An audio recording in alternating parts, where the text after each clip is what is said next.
Hello, my name is Marcus and welcome to another episode of Tabletop Reviews. But today I'm looking at Holding On, the turbulent life of Billy Kerr. Now this is a very story-driven game, so when I go to the table in just a second, I will try and have no spoilers whatsoever except for a little bit for the first scenario, scenario 1. But I'm not going to give you any story, I'm not going to give just gameplay and keep away from the story to this. It should be as spoiler-free as I think I can make it. But let's head to the table, see the setup and play it.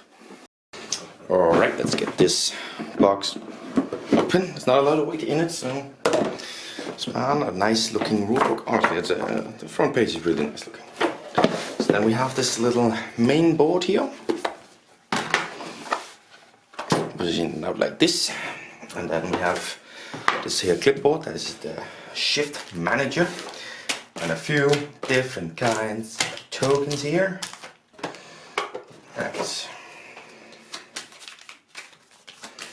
Then we have these cards here, with nothing on their back.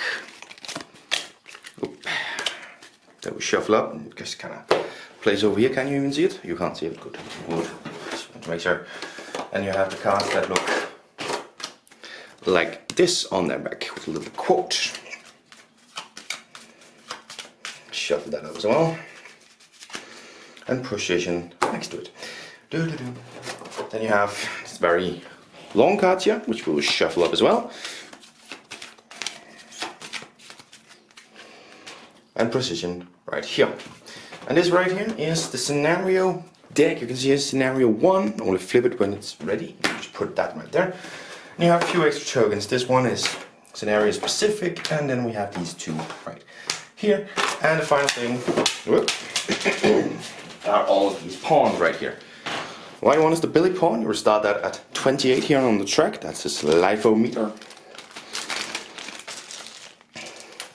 Then you have these call-in nurse thing here.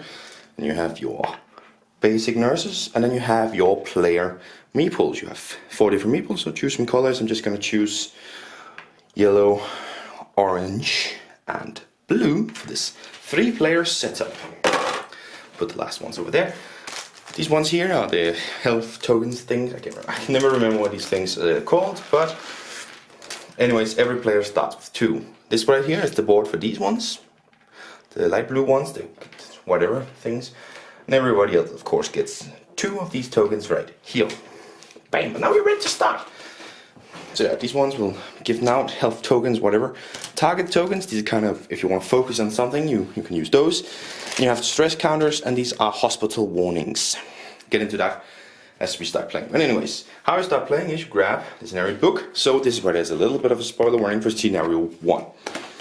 So there's some introduction as to what is going on, some text on what is going on. Then you have changes to the setup and to the rules. There's nothing in the first scenario, but the secondary scenarios will probably have a few rule changes and something to keep on. And you have the objective.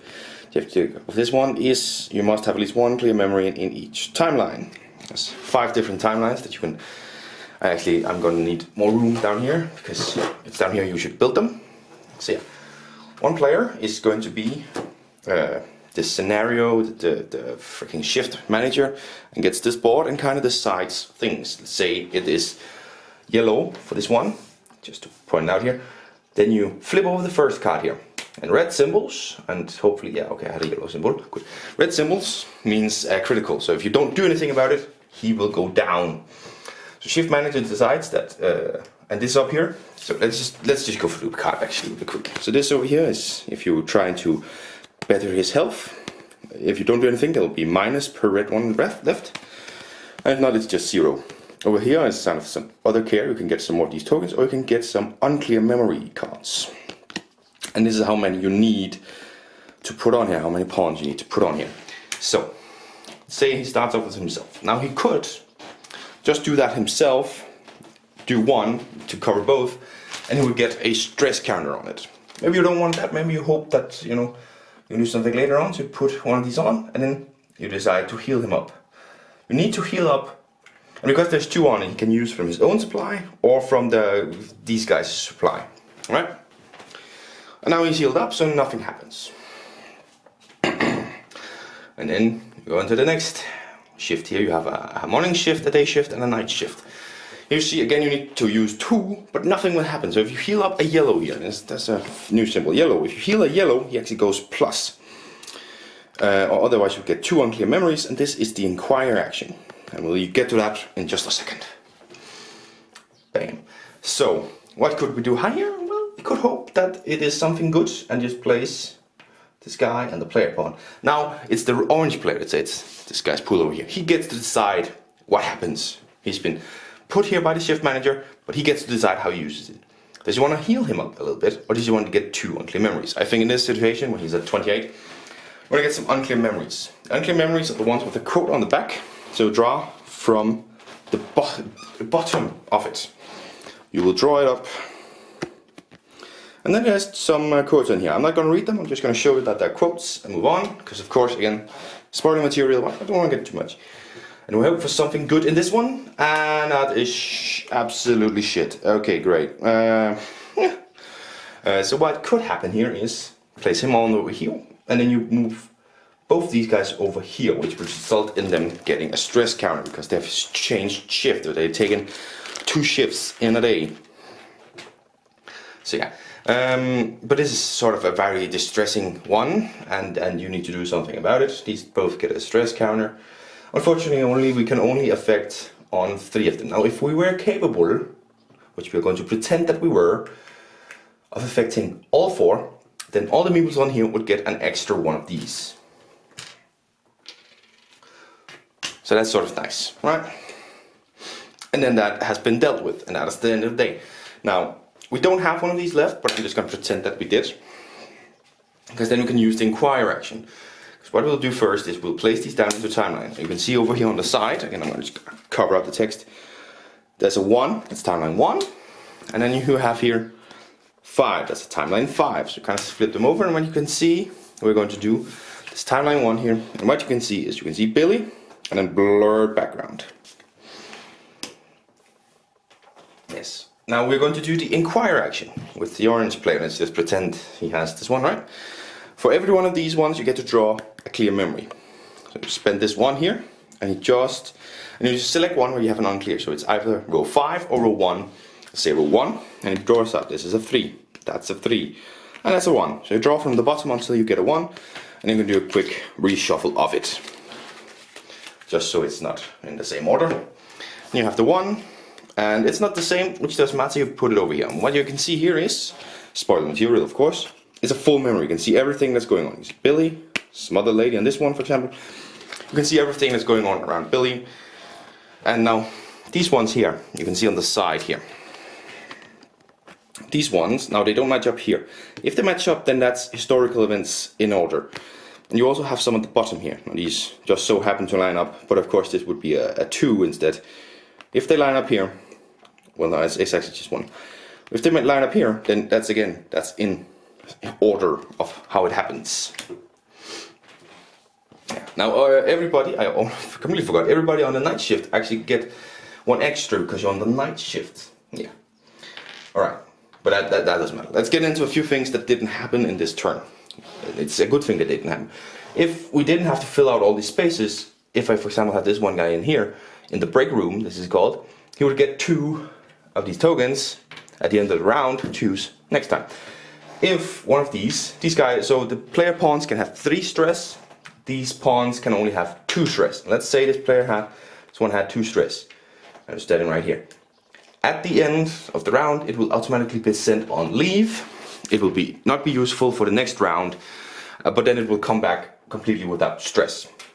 If you, in a turn, decided to not heal him up once, decided to not use this once, you only use these actions, of course you're forced, but then you would get a hospital warning.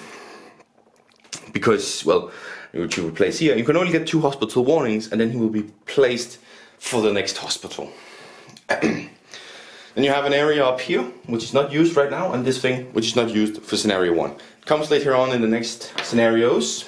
I think scenario 4 or 5, the first time you use it. But it will slowly arrive in the scenarios. If you have completed the scenario, you then get this right here, which I'm going to put at a distance so you can zoom if you want to. This is the outcome. You read it up, and now you're ready for the next scenario, and you kind of continue the story that way. Bam, yeah. And these counters right here, they're kind of used to mark up some things. We used it on some scenarios where you needed to keep an eye on some things, and we used it to mark those things.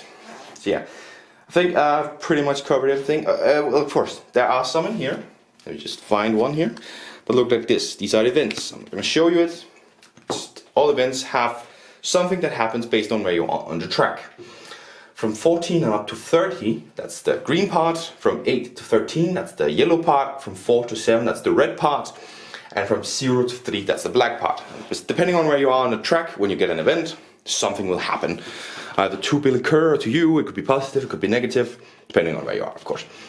The ways to lose the game is if you run out of these cards to draw, you no longer can draw any of those cards. You get 2 hospital warnings, as I said. Billy Kerr's moved and you lose the game.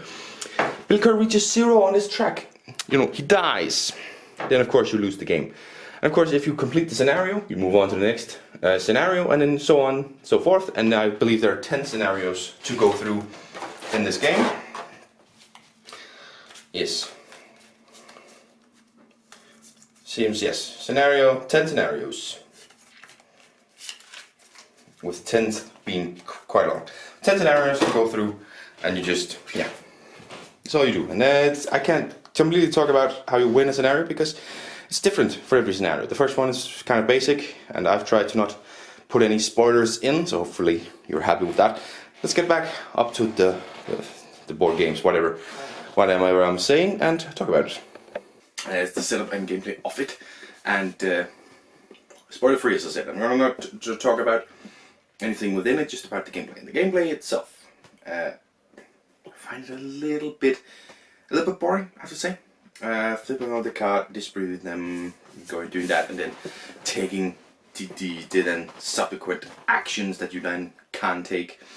And I also find it too lucky. Like you could have 3 emergencies and just be screwed over in that one round.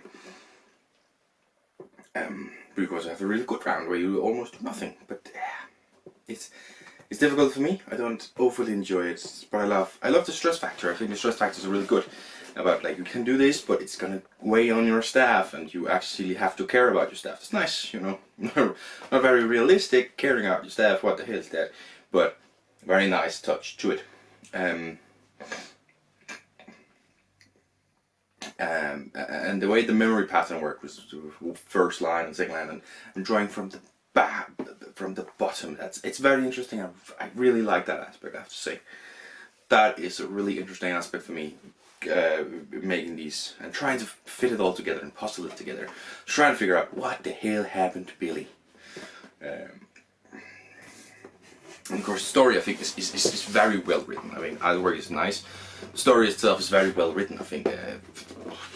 Well written, very well written, but it's well written, and you get into it and you understand what's happening, and I think it's pretty interesting. The artwork is nice. On the unclear memories, I think it really captures the aspect of like he's not giving much detail. He's talking about maybe what he's doing, and that's about it. But the clear memories then are not so good because they're not very clear. But maybe it is realistic because it's sort of given to you semi in a haze of I'm about to fucking die. And maybe that's pretty realistic and very thematic. It just doesn't look very good. You know, that's the issue. But most of the artwork looks nice, and it very sort of feels like a hospital, what you have in front of you and clipboard and everything. That's nice. And that's about what I have for gameplay, I think.